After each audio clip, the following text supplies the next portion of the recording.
Sinabi ng Panginoong Hesus, "Higit pa rito ay gagawin ninyo." I say to you, he who believes in me, the works that I do, he will do also, and greater works than these he will do. John 14:12. Pagalingin ninyo ang mga may sakit. Buhayin ninyo ang mga patay. Linisin ninyo ang mga ketungin. Palayasin ninyo ang mga demonyo. Mateo 10:8. Teka muna kapatid, hindi ito sinabi ng Panginoong Hesus sa atin ha? Lalong hindi ito para sa kahit sinong mga pastor o pari pa ngayon.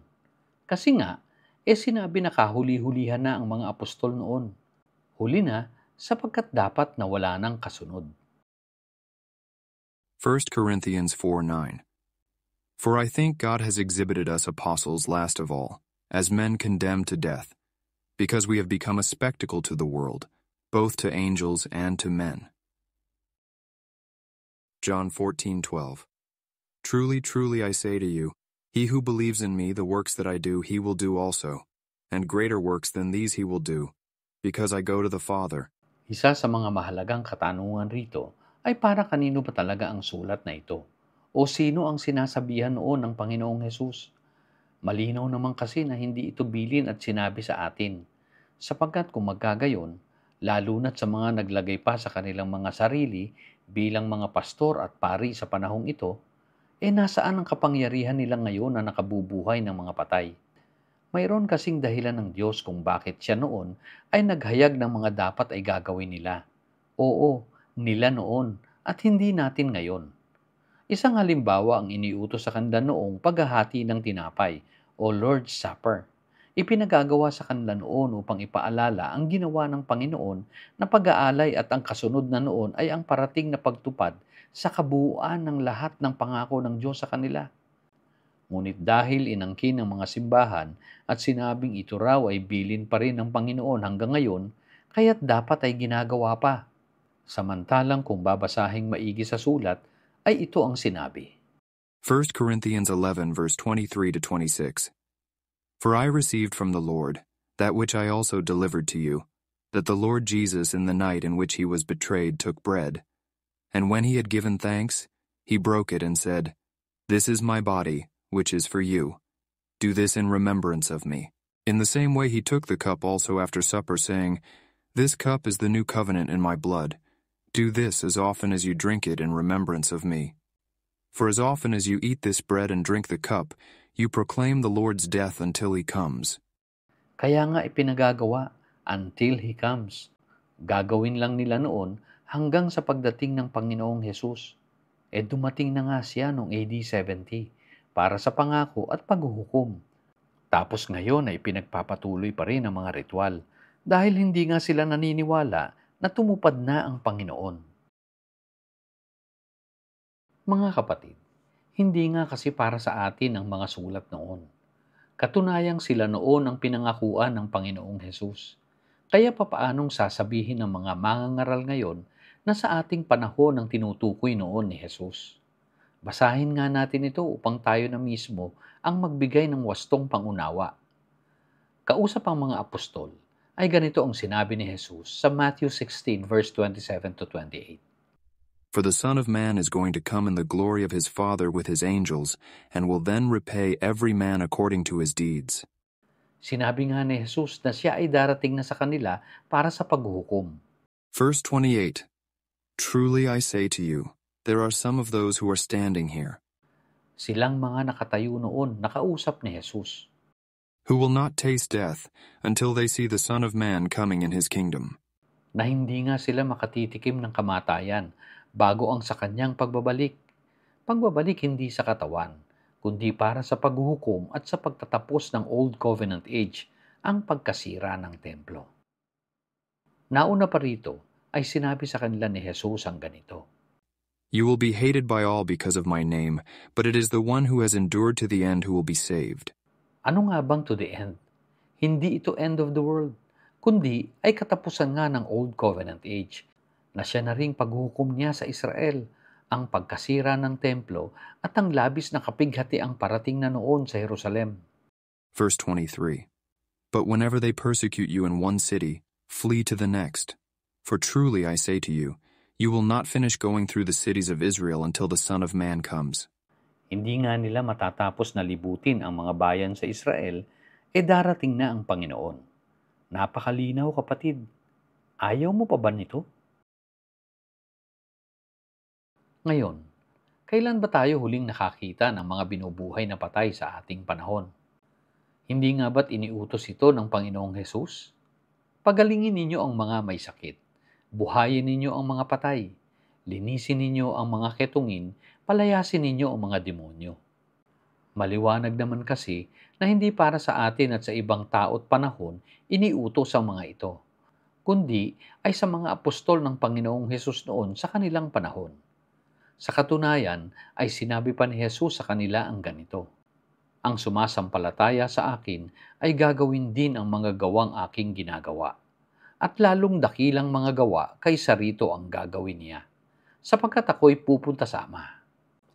Na sila, ang mga apostol, ay makagagawa ng mga milagro na higit pa nga sa mga ginawa ng Panginoon. He who believes in me, the works that I do, he will do also, and greater works than these he will do.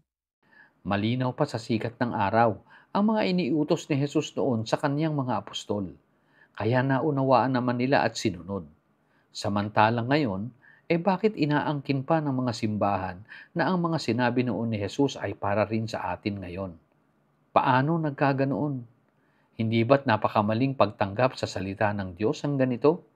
Pangaagaw sa mga utos na tinupad na noon ng mga apostol. Kaya kung sasabihin pang nagpapatuloy pa rin ngayon ang mga utos ng Panginoon sa mga mananampalataya, hindi ba't napakalaking kasinungalingan ang ganito? Mga kapatid, may dahilan ng bawat pangako at utos ni Hesus noon. Halimbawa nga ang mga ito, na kaya iniutos sa kanila ay upang ipaalam sa lahat ang katotohanang daladala ni Hesus noon sa kanila, na ang kapangyarihan ng Ama ay nasa kanyang anak, at sa pamamagitan ng anak, in the order of Melchizedek, ay maihahatid na ng Panginoong Hesus ang kaharian sa kanyang Ama, ang pagtatagumpay, ang pagwawagi laban sa kaaway. Hebrews 10 verse 13. From that time waiting till his enemies are made his footstool. Sapagkat sa pamamagitan ng mga kapangyarihang na ipagkaloob sa mga apostol, ay makilala naman ng tao ang kapangyarihang galing sa Diyos sa pamamagitan ng anak.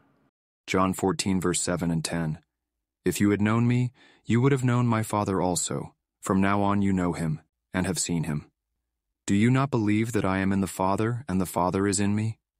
The words that I say to you I do not speak on my own initiative, but the Father abiding in me does his works. The words that I say to you I do not speak on my own initiative, but the Father abiding in me does his works. Kaya pangakong dapat na matupad na noon, hindi maaaring ipagpaliban ang timeline ng Diyos. Sapagkat kung maniniwala tayong ipinagpaliban pa noon ang lahat, sasabihin nga nating para sa atin pa rin ang mga utos. Kung magagayon, nasaan ang mga binubuhay pang mga patay ngayon? Bakit mayroong mga sakit na hindi pa mapagaling? Naunawaan ba talaga natin ang pangako sa utos ng Panginoon? Sa sinabi niyang, I say to you, he who believes in me, the works that I do he will do also, and greater works than these he will do. na mahihigitan pa nila ang mga ginawang milagro ni Jesus. Noon nga ay naipakita ni Jesus ang kapangyarihan ng Diyos na nasa Kanya, nang buhayan niya si Lazarus sa harap ng maraming tao. Hindi nga ba't si Apostol Peter ay bumuhay rin sa patay? Acts 9 verse 36 to 42. Now in Joppa there was a disciple named Tabitha, which translated in Greek is called Dorcas. This woman was abounding with deeds of kindness and charity which she continually did. Pansinin lang muna natin ito. Ipinaalam rito ang mga kabutihang ginagawa ni Tabitha. Katunayang napakahalaga ang paggawa sa kabutihan. And it happened at that time that she fell sick and died. And when they had washed her body, they laid it in an upper room. Since Lydda was near Joppa, the disciples, having heard that Peter was there, sent 2 men to him, imploring him, Do not delay in coming to us.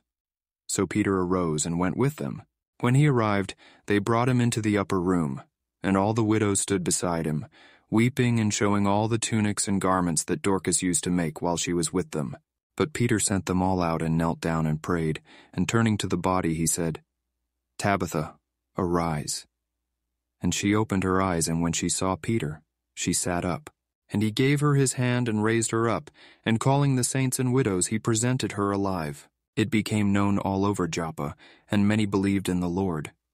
Hindi ito nangyari at ginawa ni Peter upang ipakilala ang kanyang sarili, kundi ay upang ipaalam sa lahat ang katotohanan ng kapangyarihan ng Diyos na nagaganap sa kanila bilang tunay na mga apostol naman ng Panginoong Hesus. Naipakita noon ang kapangyarihan ng Ama na natutupad sa kanyang anak, ang Kristo ng Diyos. Gayun rin ay naipakita naman ang kapangyarihan ni Jesus bilang anak ng Diyos sa pamamagitan ng mga gawa ng kanyang mga apostol. Acts 5 verse 12. At the hands of the apostles many signs and wonders were taking place among the people. Sa pagpapatuloy sa verse 15, to such an extent that they even carried the sick out into the streets and laid them on cots and pallets, so that when Peter came by, at least his shadow might fall on any one of them. kahit nga anino lang ni Peter na daraan sa mga taong nakalatag sa daan, ay nakapagpapagaling. Hindi nga ba't patunay ito ng sinalita sa kanila noon ng Panginoong Hesus, na sila ay makagagawa ng mga milagro na higit pa sa mga ginawa ni Jesus. Gayon rin ang mga ginawang milagro ni Paul na higit pa sa mga ginawa ni Jesus. Acts 19 verse 11 to 12. God was performing extraordinary miracles by the hands of Paul, so that handkerchiefs or aprons were even carried from his body to the sick, and the diseases left them, and the evil spirits went out.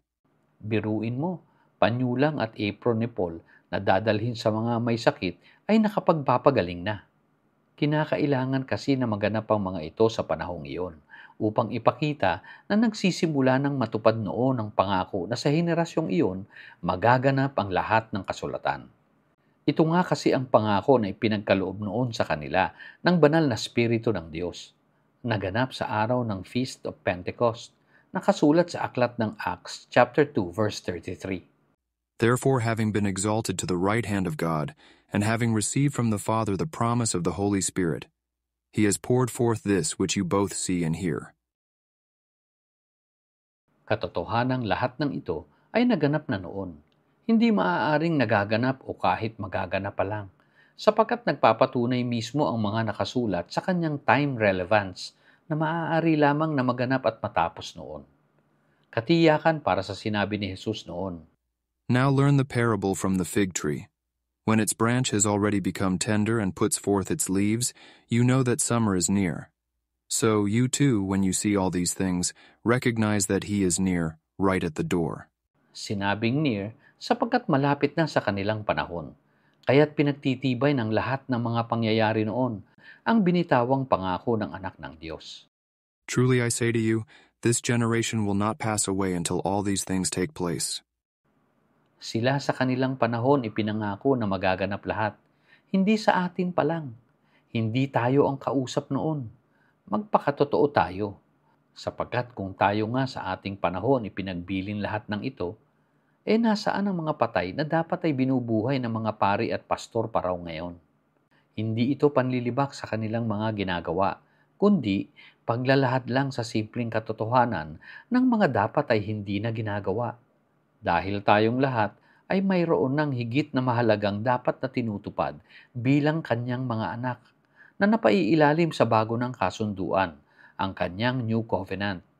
Ito na ay ang paggawa ng pag-ibig sa kapwa, na siyang tunay na pagmamahal rin sa Diyos.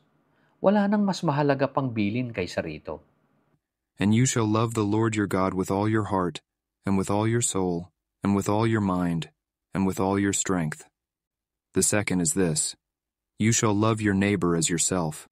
There is no other commandment greater than these.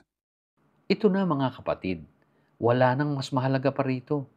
Piliin natin ang buhay sa pamamagitan ng ating tunay na pagsunod sa Kanya.